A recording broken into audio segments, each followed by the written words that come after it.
Super Saravana stores. தேர்தல் ஆணையம் ஒன்று சொல்லியிருக்குது, உங்களுக்கு ஓட்டு போட விருப்பம் இல்லைன்னா லோட்டாவலை போடுங்க அப்படின்னு சொல்லிக்குது. சீமானுக்கு போட்டதும் லோட்டாவலை போட்டதும் ஒன்று தான். அரசியல என்ன சொன்னாரு? என்ன சொன்னாரு சொல்லுங்க. அரசியல் பாதை திருடர் பாதைன்னு சொன்னார். அப்போனா அந்த திருடர் பாதைக்கு வந்துட்டாரா? எண்ணிக்கை குறைகிறது. எங்கள் எண்ணிக்கை குறைவதை விட எங்களுக்கு பாதாளத்தில் இந்த தமிழ்நாடு விழுந்துடக்கூடாது, தமிழ்நாட்டு மக்கள் போய் சேர்ந்துடக்கூடாது. இப்ப ஆட்சியிலும் பங்கு, அதிகாரத்திலும் பங்கு, அதை விட்டுட்டீங்க. அதை விடலையே. இப்ப என்ன சார் இருக்கு? விடலையே. பெங்களூர் சட்டமன்ற தேர்தலில் பாஜக காரங்க எங்களுக்கு பிரச்சாரம் பண்ணாங்கன்னு ஒரு சான்றிதழ் போட சொல்லணும். விடுதலை சிறுத்தைகளுக்கு 12 சீட்டு தரல, 20 சீட்டு தரல. விடுதலை சிறுத்தைகள் எப்படி இருக்கிறாங்களோ, ஏதா இருக்கிறாங்களோ, அந்த அது கழுதை தேஞ்சி கட்டெரும்பு ஆயிடுச்சு. அப்போ அன்னைக்கு அண்ணன் விஜயகாந்த் இருக்கும் போதும் நாங்கள் சொல்லியிருக்கிறோம், நீங்கள் ஒரு மாற்றத்தை விரும்பக்கூடிய தலைவராக வருகிறீங்க, உங்களுக்கு பின்னால் இளைஞர் பட்டாளம் இருக்கிறது, நீங்களே உங்கள் தலைமையில் நின்று வெற்றி கண்டால் மாற்றம் நிகழும். ஆனால் நீங்கள் எங்கேயாவது போய் சிக்கலில் மாட்டிக்கிறீங்கன்னா நீங்கள் வீணா போயிடுங்கன்னா அந்த கட்சி வீணா போயிடுச்சு. வீணா போயிடுச்சுங்க.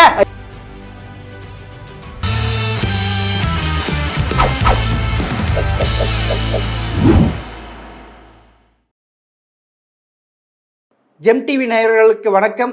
விடுதலை சிறுத்தை கட்சியின் முக்கிய பொறுப்பாளர் பகலவன் அவரை சந்திப்ப வாருங்கள். சார் வணக்கம். சார் வணக்கம். வணக்கம். என்ன சார் கட்டுவிரியன் விசிகாவை நல்லா கொத்திருச்சு இருக்கு போல இருக்கு, பல்லு பயங்கரமா இறங்கி விஷம் ஏறிட்டு இருக்குன்னு நினைக்கிறேன். யார் அந்த கட்டுவிரியன்?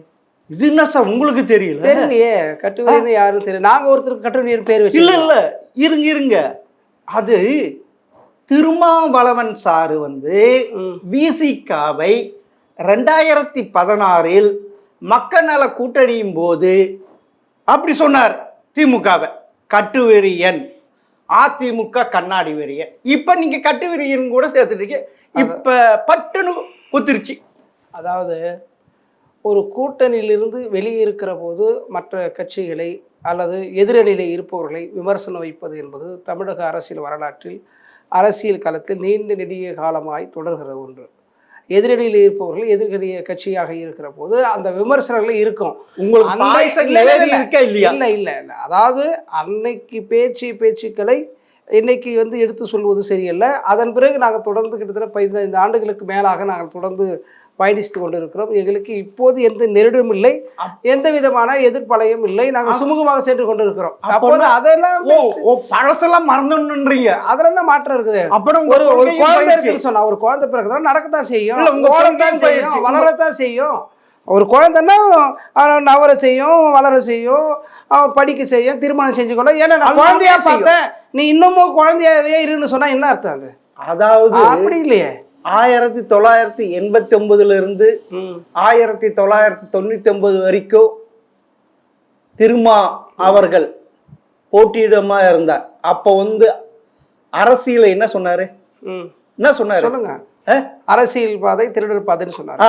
அப்போனா அந்த திருடர் பாதைக்கு வந்துட்டாரா? நான் என்ன சொல்றேன்னா, அதாவது அந்த பாதை என்னாச்சு? எங்க வரேன், அதாவது திராவிட தீக்கா இருக்கிற திராவிடர் கழகம் இல்ல சார், இங்க வாங்க சார். திராவிடர் சொல்றேன், திராவிடர் கழகம் இருக்குல்ல, அவங்க கூட தேர்தலில் நிற்க மாட்டாங்க, பங்களிக்க மாட்டாங்க. ஆனால் கூட்டணி கட்சிக்கு பிரச்சாரம் செய்வாங்க. ஆனால் விடுதலை சிறுத்தைகள் 10 ஆண்டு காலம் தேர்தல் புறக்கணிப்பு செய்திருக்கு. ஆனால் தேர்தலை புறக்கணிப்பு செஞ்சுட்டு வீட்டிலேயே எங்கேயோ உட்காந்துக்குன்னா இல்லை. வாழ்வு உரிமை இல்லாத எமக்கு வாக்குரிமை எதற்கு அப்படின்னு சொல்லிட்டு வாக்கு பெட்டியில் போய் சென்று வாக்களித்து விட்டு, ஓட்டுக்கு கிடையாது, பெட்டியில் போட்டு விட்டு வந்தவர்கள் சிறுத்தைகள். தமிழக அரசியல் வரலாற்றிலேயே இதுபோல இந்தியாவிலே என்ன சொல்ல போனால் இந்தியாவில் அப்படி ஒரு நிகழ்வு நடந்ததே கிடையாது. அப்படி ஒரு அரசியல் தெளிவை கற்றுக் கொடுத்தவர் எங்கள் தலைவரான எழுச்சி தமிழர். சரி சார், நான் சொன்னது இப்ப கட்டுவிரியன்னு இல்லாம போயிடுச்சு. ஓகே. அரசியல் பாதை என்ன பாதை? என்ன சொன்னீங்க? திருடர் பாதை. அதையும் விட்டுட்டீங்க, அந்த கொள்கையை விட்டீங்க. இப்ப ஆட்சியிலும் பங்கு, அதிகாரத்திலும் பங்கு, அதை விட்டுட்டீங்க. அதை விடலையே. இப்ப என்ன சார் இருக்கு? விடலையே. எப்படி சார் சார், நாங்க ஒரு நல்ல கேள்வி நீங்க கேட்டுக்கிட்டு மக்களுக்கு தேவையான கேள்விதான். நீங்கள் நல்ல கேள்வி கேட்டுக்கிறது பாருங்கள். எங்களது 1999 எங்கள் தலைவர் வந்து அரசியலிலும் பங்கு அதிகாரத்திலும் பங்குன்னு நாங்கள் தேர்தல் களத்துக்கு வரும்போதே எங்கள் தலைவர் சொல்லியிருக்கிறார். அதை நாங்கள் இப்போது வரைக்கும் கைவிடலை. கூட்டணி கட்சிகளை தலைமை ஏற்கக்கூடியவர்கள் தான் ஆட்சியிலும் பங்கு அதிகாரத்திலும் பங்கு. நான் இருங்க நாங்க கேட்க வேண்டிய இடத்துல இருக்கிறோம், நீங்க கொடுக்க வேண்டிய இடத்துல இருக்கீங்க. அதுவும் நீங்க இனி கேட்க கூட அந்த கொள்கை கூட மறந்துடணும். அப்படி இல்லையே. ஆமா, அப்படி இல்லையே. இல்ல உங்களுக்கு பெரிய கட்சி அப்படி கிடையாது. நீங்க வந்து தனித்து பெரிய கட்சி 2031 என்ன கட்சி? என்ன கட்சி? நீங்க பெரிய கட்சி இல்ல வேற என்ன? சீமானை விட பெரிய கட்சியா?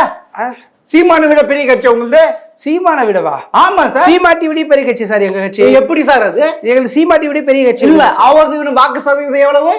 என்ன எவ்வளவு? 8% சார். 8%. அதாவது ஒரு எம்எல்ஏ ஒரு எம்பி இல்லாம 234 தொகுதியிலையும் பாராளுமன்றத்தின் 40 தொகுதி கேண்டிடேட் நின்று 36 லட்சம் வாக்கு வாங்கின நீங்க. சரி, வாக்கு வாங்கி என்ன பண்ணாரு? வாக்கு வாங்கி என்ன பண்ணாரு? இன்னும் தனித்து நிற்போம். அதுக்கு தனித்து நிற்போம். நான் கொள்கையில் தேர்தல் ஆணையம் ஒண்ணு சொல்லி இருக்கு. தேர்தல் ஆணையம் உறுதியாக இருக்கு. சீமான் சொல்றாரு சார். தேர்தல் ஆணையம் அவர் என்ன சொல்றாரு? சீமான் என்ன சொல்றது? தேர்தல் ஆணையம் ஒண்ணு சொல்லி இருக்குது, உங்களுக்கு ஓட்டு போட விருப்பம் இல்லைன்னா லோட்டாவலை போடுங்க அப்படின்னு சொல்லிக்குது. சீமானுக்கு போட்டதும் லோட்டாவலை போட்டதும் ஒண்ணுதான். அப்ப சொல்றேன்னா, ஒரு வாக்கு பெற்றால் அந்த வாக்குக்கு மலித்தளிச்சு மக்களுக்கு பணி செய்யணும். அது ஒன்றும் இல்லாத வீணா போறதுக்கு ஒன்றும் இல்லாத வீணா போறதுக்கு நீங்க நோட்டாவிலே போட்டு போயிடுங்க அப்படி சொல்லிடலாம். ஏன்னு கேட்டா, இருங்க நான் சொல்லிடுறேன். மக்களுடைய உழைப்பையும் மக்களுடைய கருத்தையும் மாறுதல் தேவைப்படுது. இந்த கட்சிகள்லாம் வந்து எங்களுக்கு சரியில்லை, மாற்றத்தை நாங்கள் விரும்புகிறோம் அப்படின்னு வாக்களிக்கிறாங்க. கரெக்டா? மாற்றத்தை விரும்புறதுக்காக ஓட்டு போறாங்க இல்லையா? அது பயன் இல்லாம போறதுக்கு எதுக்கு? அப்படி எதுக்குன்னு கேக்குறேன் சார். அவர் கொண்ட கொள்கைகள் பயன் இல்லாம. சரிங்க, நீங்க அவருக்கு அப்படி இருந்தா நாங்க வந்து 1999 எங்க தலை நின்று இருக்கிறார். 2.25 லட்சம் ஒரு தொகுதியில் வாங்கியிருக்கிறார். மக்கள் நல கூட்டணியில் 13 ஓட்டில் நாங்கள் தோல்வியை தழுவி இருக்கிறோம். மக்கள் நல கூட்டணியில் இருந்து யாருமே அப்படி ஒரு வாக்குகளையும் பெறலை, வாங்கவும் இல்லை. சரிங்களா? அப்படி இருக்கும்போது நான் சொல்லி முடிச்சிடுறேன். அதே மாதிரி விடுதலை சிறுத்தைகள் வந்து இதுவரையில் தனியாக எப்போதும் நிற்கலை, தமிழ்நாடு முழுவதிலும் தனியாக நிற்கவில்லை. ஆனால் மாமன்ற தேர்தல், சென்னை மாநகரத்தில் மாமன்ற தேர்தல் நின்றுக்கிறோம். பெருவாரியான ஒரு நாடை எங்கள் மனைவி வந்து மகேஸ்வரி வந்து 121வது வட்டத்தில் சென்னையில் வேட்பாளர் 1625 ஓட்டு வாங்கியிருக்கிறாங்க. தம்பி இளையா வந்து வாங்கியிருக்கிறாரு. சைதை ஜேக்கப் இப்போ மாவட்ட செயலாளர், இளையாவும் மாவட்ட செயலாளர் இருக்காரு. அவங்க 2 பேரும், நாங்கள் 3 பேரும் அதிகப்படியான வாக்குகளை வாங்கியிருக்கிறோம். நாங்கள் சென்னையிலே ப்ரூவ் பண்ணியிருக்கிறோம். கேட்டிங்களா? அதனால வந்து ஒரு வாக்குக்கு மரியாதை அளிச்சு மதிப்பளிச்சு அதுக்கு முன்னுரிமை கொடுக்கணும். வேறுமனை வாங்கிக்கணும் நோட்டா ஓட்டு உங்க ஓட்டு ஒண்ணுதான் அப்படின்னு சொல்றீங்க. சரி சார், கழுதை தேர்ந்து கட்டெரும்பு ஆனது போல விசிக்கு அப்படிதான் ஆகி போயிருக்கு. எங்க தேஞ்சிட்டு இருக்கு? எங்க தேஞ்சு போயிருது? 2000 இல்ல எங்க இருக்கு சார். 2001 சட்டமன்ற தேர்தலை கருணாநிதி உங்களுக்கு கொடுத்த தொகுதி எவ்வளவு? 10. 2006 ஜெயலலிதா கொடுத்தது தொகுதி எவ்வளவு? 12. இப்ப திரு ஸ்டாலின் அவர்கள் 2021 சட்டமன்ற தொகுதி தேர்தல்ல 6 கொடுத்தாரு. இப்ப இருங்க 2026 அது கூட கிடையாது. அப்பனா நீங்க கழுதை தேர்ந்து கட்டெரும்பானது. அதாவது இது மேன்ற பழமொழிகள்லாம் வந்து ரொம்ப ரொம்ப மோசமானது, கொச்சையானது. இன்னொன்று பார்த்தீங்கன்னா, அதாவது யதார்த்தத்தை புரிந்து கொண்டு நடைமுறை சாத்தியத்தை பார்த்து நடந்து கொள்வதுதான் அரசியல் நாகரிகம். அப்படி இங்கே அரசியல் நாகரிகத்தோடு ஒரு தலைவர் இருக்கிறான்னு சொன்னால் எங்கள் தலைவர் அண்ணன் எழுச்சி தமிழர் தான். எப்படி சொல்ல வரேன்னு கேட்டிங்கன்னா, எங்கள் தலைவர் எந்த மேடையிலும் இரட்டை அர்த்தங்கள் கூடிய வார்த்தைகளை இதுவரையில் எப்போதும் பேசியது கிடையாது, பேசவும் போகிறது கிடையாது. அதே மாதிரி சுயசாதி பெருமை இதுவரையில் பேசியதே கிடையாது. அப்படி சான்று தான் நீங்கள் காட்டலாம். ஒன்று. ரெண்டாவது, நீங்கள் சொன்ன மாதிரி வந்து திராவிட முன்னேற்ற கழகத்தில் 10 தொகுதி நாங்கள் வாங்கியிருக்கிறோம் இல்லைன்னு சொன்னேன். அன்னைக்கு கூட்டணி வந்து பெரிய அளவில் திமுகவோட இல்லை. அப்போ வந்து சீட்டு எண்ணிக்கை கூடுதலாக இருக்குது, அதெல்லாம் எங்களுக்கு தராங்க. அதிமுகவில் முன்ன முதலமைச்சர் மறைந்த ஜெயலலிதா அம்மையார் வந்து அன்னைக்கும் அவங்களோட கூட்டணியிலே பெரிய லெவலில் ஆட்கள் கிடையாது. நாங்கள் இருக்கிறோம், 12 சீட்டை வாங்குகிறோம். இதுதான். இப்போ திமுக கூட்டணியில பெரிய அளவில் பெரிய பலமான கூட்டணி, பெரிய தலைவர்கள் இருக்கிறாங்க, பல கட்சிகள் இருக்குது, எல்லா கட்சிக்கும் தர வேண்டியது இருக்குது. அப்படி தரும்போது எண்ணிக்கை குறைகிறது. எங்களுக்கு எண்ணிக்கை குறைவதை விட எங்களுக்கு பாதாளத்தில் இந்த தமிழ்நாடு விழுந்துடக்கூடாது, தமிழ்நாட்டு மக்கள் போய் சேர்ந்துடக்கூடாது. ஆமா, சனாதன கும்பல் படையெடுத்து வருகிறார்கள், அந்த படை வருகையை நாங்கள் பொடி பொடியாய் உடைக்க வேண்டும் என்பதனால் எங்கள் எண்ணிக்கை முக்கியமல்ல, நாட்டு மக்கள் தான் முக்கியம். இல்ல, உங்களுக்கு இது சொல்றதுக்கு அருகதை இருக்கா? என்ன நீங்க எப்பயுமே பாஜகவோட கூட்டணி இருந்ததே இல்லையா? இல்லையே இல்லையே. 2001 யாரு யாரு திரும்ப அவர்கள் இல்லையே. ஆமா, பாஜக கூட்டணி இருந்தாரு. இருங்க 2001 சட்டமன்ற தேர்தலில் திருமாவளவர்கள் போட்டிட்டாங்க. இருங்க வர நான் சொல்லிடுறேன். அதாவது அன்னைய நாளேடு இன்னைக்கு எடுத்து பாருங்க, அன்னைய நாளேடு எடுத்து பாருங்க. அன்னைக்கு என்ன சொல்லிடுறாங்க தலைவர்னா, விடுதலை சிறுத்தைகள் திமுகவுடன் கூட்டணி, பாஜகவுடன் கூட்டணி அல்ல அப்படின்னு சொல்லியிருக்காரு. ஒன்று, அதை கலைஞர் அன்னைக்கு தலைமையேற்றிருந்த கலைஞர் விடுதலை சிறுத்தைகள் திமுகவுடன் தான் கூட்டணி தவிர பாஜகவுடன் இல்லை என்று கலைஞரே சொல்லிட்டாருங்க. அன்னைக்கே எங்களோட கூட்டணி அவரு, அவங்களோட கூட்டணி இல்லைன்னு சொல்லி முன்னாள் முதலமைச்சர், மறைந்த முதலமைச்சர் கலைஞர் அவர்களே சொல்லியிருக்கிறார். நீங்க அதனால எல்லாம் எடுத்து பாருங்க, அந்த செய்தி வந்திருக்கு பாருங்க, ஊடகத்தை பாருங்க, அந்த செய்தியில என்ன கேளுங்க, மீண்டும் கேளுங்க. பாஜகவுடன் நாங்க கூட்டணி இல்ல, திமுக இருந்தது, நாங்க இல்ல. அப்போ திமுக இருந்தது, நாங்க இல்ல. ஒரு தொகுதியில் இருந்து பாஜக ஒரு வாட்டு கூட திரும்ப வாங்கலன்ட்டு உறுதியா சொல்ல முடியுமா? அவங்க போட்டாங்கன்னு உறுதியா சொல்ல அது இல்ல, அவங்க போட்டாங்க உறுதியா சொல்ல முடியுமா? கூட்டணியில இல்ல சார், அவங்க போட்டாங்க, அவங்க சனாதனம் இல்லங்க பாசிசம் மதவாதம் இப்படி சொல்றாங்க. இது இருக்கா? பெங்களூர் சட்டமன்ற தேர்தல்ல பாஜக காரங்க எங்களுக்கு பிரச்சாரம் பண்ணாங்கன்னு ஒரு சான்று போட சொல்லுங்க, நான் இப்ப சேலஞ்ச் பண்றேன். அது இல்ல, இப்படி சொல்றதுக்கு இருக்கா சொல்லுங்க. அப்புறம் அந்த கட்சி அவனுக்கு தெரியாது சார். 2001 பாஜக ஒரு கட்சி எவனுக்கும் தெரியாது, அப்படி யாருக்குமே தெரியாது, ஒரு ஆளுக்கு தெரியாது. நீங்க தான் கலைஞர் வந்து இட்டாந்து விட்டாரு, அது தப்பு. அதுக்காக தான் நாங்க பலனை வந்து இன்னைக்கு அவங்க குத்தி வந்து தொண்டைக்கு கத்த வேண்டிய தேவை இருக்குது. கலைஞர் அவங்களை இட்டு வந்து விடலாம், இங்க யாருக்கு தெரிய போகுது சார்? ஒரு ஆளுக்கு தெரியாது. அவங்க உண்மையிலே எப்பயுமே ஆத்துல போட்டாலும் அளந்து போடணும். சரி, பாத்திரம் அறிந்து பிச்சை. அப்படி இருக்க திரு ஸ்டாலின் அவர்கள் உங்களுக்கு ஒற்றை படையில தான் சீட்டு ஒதுக்குவோம், தொகுதி ஒதுக்குவோம் அப்படின்னு சொல்றது கரெக்ட் தானே? அதாவது உங்க வாக்கு சதவீதம் இல்லையே, அதுதான் நான் சொன்னேன். நான் முதல்லயே சொல்லிட்டேன். அதாவது எங்களுக்கு வந்து எதிரியை வீழ்த்துவதுதான் மிக மிக மிக மிக முக்கியமான கருத்தாக இருக்கிறத தவிர எங்களுடைய எண்ணிக்கையை கூட்டுவது என்பது அதை விட எங்களுக்கு இது பெருசு இல்லை அப்படின்னு நினைக்கக்கூடிய ஒரு நபர் எங்கள் தலைவர். அந்த வகையில் எங்களுக்கு இரட்டைப்படை வேண்டும் அப்படின்னு கோரிக்கையில் நாங்கள் இது வரைக்கும் இன்னும் பின்வாங்கலை. எங்களுக்கு இன்னும் வந்து சீட்டு ஒதுக்கி இவ்வளோதான் சொல்லி முடிக்காததுக்கு முன்னாடியே இங்கே நல்லது சொல்லதை போல நீலிக்கண்ணீர் வடிக்கின்ற முதலைகளுக்கு ஒன்று சொல்ல விரும்புகிறேன். அந்த நீலிக்கண்ணீர் வடிக்கின்ற முதலைகளுக்கு ஒன்று சொல்கிற பாருங்க. அதாவது என்னன்னு கேட்டால், விடுதலை சிறுத்தைகளுக்கு வந்து 12 சீட்டு தரல, 20 சீட்டு தரல. விடுதலை சிறுத்தைகள் எப்படி இருக்கிறாங்களோ ஏதா இருக்கிறாங்களோ, அந்த அது கழுதை தேஞ்சி கட்டெரும்பு ஆயிடுச்சு, அந்த எறும்பு அது சித்த எறும்பு ஆயிடுச்சுன்னு சொல்லி இந்த சித்து விளையாட்டுலாம் சொல்கிறது எதுக்கு தெரியுங்களா? விடுதலை சிறுத்தைகள் இருந்தால்தான் அந்த கூட்டணிக்கு பலம் இருக்கும். இதை எப்படியாச்சும் நம்ம வெளியே வந்துட்டா நம்ம போய் உக்காந்துக்கலாம் அப்படின்னு வந்து பிளான் பண்ணி தான் இந்த நீலிக்கண்ணீர் விடுதுங்க. இந்த முதலையெல்லாம், இந்த முதலைகளுக்கு எங்களுக்கு நீந்த தெரியும், நாங்கள் மீன் குஞ்சுகள்.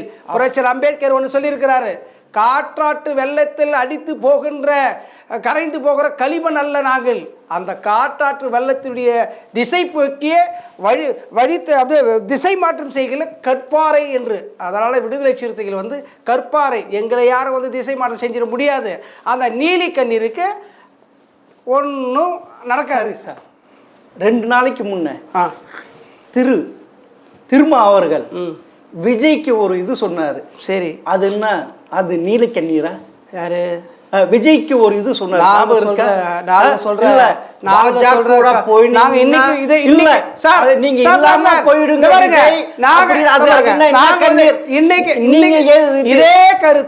இதே கருத்தை நாங்க இப்பவும் சொல்ல, தேமுதிக இதே கருத்தை இன்னைக்கு சொல்ல, தேமுதிகவுக்கும் நாங்க சொல்லி இருக்கிறோம்.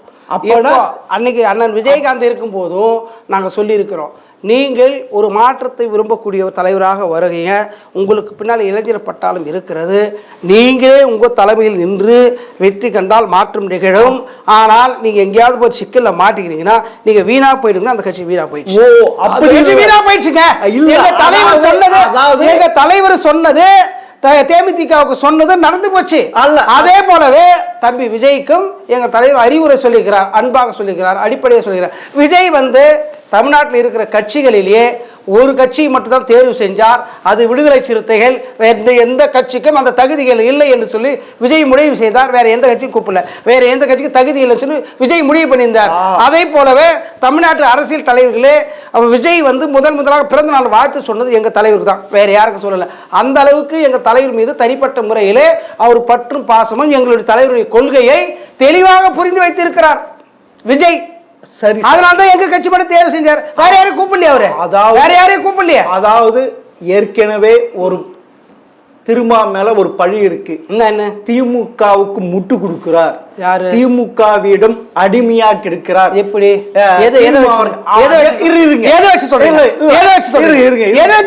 இப்ப அடிமையா இருக்கிறார். எதை வச்சு சொல்றீங்க? இருங்க இருங்க. அடிமையா இருக்கிறார். இல்ல அது சொல்லுங்க. எதை வச்சு அடிமையா இருக்காரு? இருங்க சார், இருங்க சார். விஜய்க்கு இப்படி சொன்னார் இல்ல, சரி, அரசியல் காலாம போய் பாஜக அது என்ன, அது என்ன, அது என்ன முட்டு திமுக முட்டு கொடுக்குற மாதிரி தானே. அதாவது விஜய் பாஜகவுடன் அதிமுக கூட்டணி சேர்ந்து விட்டால் நாம் இருக்கின்ற திமுக கூட்டணி தோற்றுவிடும். அதனால எப்படியாவது இது தடுக்கணும். இது சகுனி வேலை தானே. சரி, அடிமை அடிமை எங்க இருக்கிறாரு? அடிமை எங்க இருக்கிறாரு? யாரு? விடுதலை கட்சி தலைவர் இது வரைக்கும் இல்ல. இப்ப ஒரு காவல்துறை இதுல லாக்அப் டெத் ஆனாரு ஆகாஷ். யாரு அவர்? எத்தனை நாள் கழிச்சு போய் பாத்தீங்க? அடுத்த நாளே போய் பார்த்தோம். அடுத்த நாள் 2 நாள் கழிச்சு. 2 நாள் எடுத்து ஒரு வருஷமா? 2 நாள் கழிச்சு. சரி, 2 நாள் இருக்கு. 2 நாள் எடுத்து ஒரு எங்க கட்சி பாருங்க, எங்க தலைவர் டெல்லியில இருந்தாரு. கேளுங்க, நல்லா சப்போர்ட் கொடுங்க. திமுக முட்டு கொடுக்குற நீங்க இருங்க. எங்க தலைவர் நேரடியா போல எங்க தொண்டர்கள் அங்க இல்ல, அந்த கருத்துல இல்ல, எங்க கட்சிக்காரங்கள இருங்க. வர எங்க கட்சிக்காரங்க துணை பொதுச் செயலாளர் வன்னி அரசு எல்லாரும் போய் அங்க இருந்தாங்களே, அந்த ஸ்பாட்ல இருந்தாங்களே, அதாவது ஸ்பாட்ல இருந்தாங்களே. அதை விட என்ன இல்ல, அதை விட என்ன எதுக்கு தெரியுமா? எதுக்கு தெரியுமா? அதாவது இந்த ஆதங்கம், இந்த இதெல்லாம் பகமை, இந்த இதெல்லாம் இருக்குல்ல, அவங்க கிட்ட அந்த இது அப்படியே அமையும். பிறகு நம்ம ஜென்டிலா போயிட்டு நம்மளை யாரும் எதிர்க்கலன்ட்டு திரும்ப இதுதான். இல்ல இல்ல இல்ல, இங்க வந்து நிறைய பேர் வந்து கோளாறாவே இருக்கிறாங்க. நான் ஒன்று சொல்லிட்டா, இன்னைக்கு வந்து விடுதலை சிறுத்தைகளை மாதிரி இந்த தமிழ்நாட்டு அரசியல் களத்துல ஒரு தேவையற்ற எதிர்ப்பு சம்பாதிக்கக்கூடியவர் யாருமே கிடையாது, யாருமே கிடையாது. அவர் ஒரு என்ன தெரியுமா சொல்றாங்க, வேறு என்ன கம்யூனிட்டி எந்த கட்சி நடத்துறாரு, நாங்கள் சாதி கட்சியை நடத்துறோம், நாங்கள் சாதி சாகமா வச்சுக்கிட்டு. அப்படின்னா என்ன ஜெய் பீம் சொல்றீங்க? ஜெய் பீம்னா சாதியா? அது அம்பேத்கர். அம்பேத்கர் ஜாதியா? அம்பேத்கர் ஜாதியா? அப்படி இல்ல, நீங்க தான் கொண்டாடுறீங்க, நீங்க தான் இதுதான் கரெக்டா நீங்க மாட்டீங்க பாருங்க. இப்போ அம்பேத்கர் ஜாதி தலைவரா? இல்ல, ஆனா ஜாதி தலைவர் நீங்க ஆக்கிட்டீங்க. யார் சொன்னது? நாங்க எங்க சொன்னோம்? அவர் பறைய தலைவர் முடிக்கிறீங்க. அவர் பறைய தலைவர் நாங்க சொன்னோமா? நாங்க சொன்னோமா? எல்லாரும் அப்படிதான். எல்லாருமே யாரு? எல்லாருமே யாரு? திமுக. திமுக இந்தியாவில் உள்ள அனைத்து கட்சிகளும் அதான் சொல்றாங்க. புரட்சியாளர் அம்பேத்கரை சாதி தலைவரா பார்க்கிறவன் மூடன் முட்டாள். யார் பார்த்திருந்தாலும் புரட்சியாளர் அம்பேத்கர் மேதையை, மிகப்பெரிய அறிவாளியை, ஒரு ஞானியை, இந்திய அரசியலமைப்பு சட்டத்தை எழுதி கொடுத்த ஒரு மேதையை ஒரு சாதி புத்தியோடு பார்க்கிறான்னு சொன்னால் அவனை விட முட்டாள் யாருமே இருக்க முடியாது. மிக்க நன்றி. நன்றி நன்றி நன்றி.